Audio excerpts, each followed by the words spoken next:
শেষ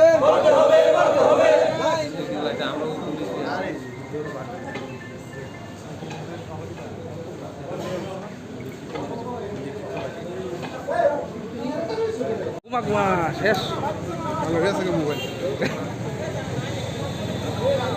ভালো কইছে ড্রাইভারটা তো কইছে পুরো ভাঙ্গা কইছে তো খাইব। কি কারণে আজকে ডেপুটেশন দিতে? আজকে আমরা বন দপ্তরের মুখ্য আধিকারিকের নিকট ডেপুটেশনে মিলিত হয়েছি। আমাদেরকে 2021 সালে বনমিত্র হিসাবে নিয়োগ করা হয়েছিল। মাসে 15 দিনের হিসাবে আমাদেরকে অনারিয়াম দেওয়া হতো। এরপর আমাদেরকে 20 দিন করা হয়েছে 212 টাকা করে,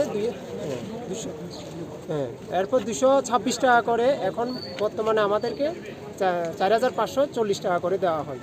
এখন আমাদের সরকারের কাছে একান্ত দাবি হচ্ছে আমাদের পারিশ্রমিক 30 দিন করতে হবে, আমাদের ন্যূনতম বেতন 12,000 থেকে 15,000 টাকা করতে হবে, আমাদেরকে অর্থ দপ্তরের অনুমোদন দিতে হবে এবং আমাদের নির্দিষ্ট ড্রেস প্রদান করতে হবে। নাহলে আজকে আমাদের এখানে এই নিয়ে আমরা এখানে এসেছি। আজকে আমাদেরকে লিখিত দেওয়ার জন্য লিখিত দিতে হবে, নাহলে আমরা এখানে ডেপুটেশনে আগামী দিন আমরা বৃহত্তর ডেপুটেশনে যাব। কতজন আছেন আপনারা? আমরা 6000 বনমিত্র, এখন 600, এখন বর্তমানে আমরা 600-এর মতো বনমিত্র রয়েছি। যে বনমিত্র আছে আমরা 600 জনের মতন আছি এখানে।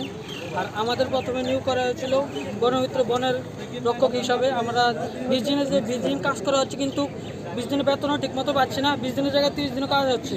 হ্যাঁ, বেতনও আমরা 3 মাস ধরে পাচ্ছি না। আমাদের ডেপুটেশনটা হলো আমাদের 30 দিন করা হোক।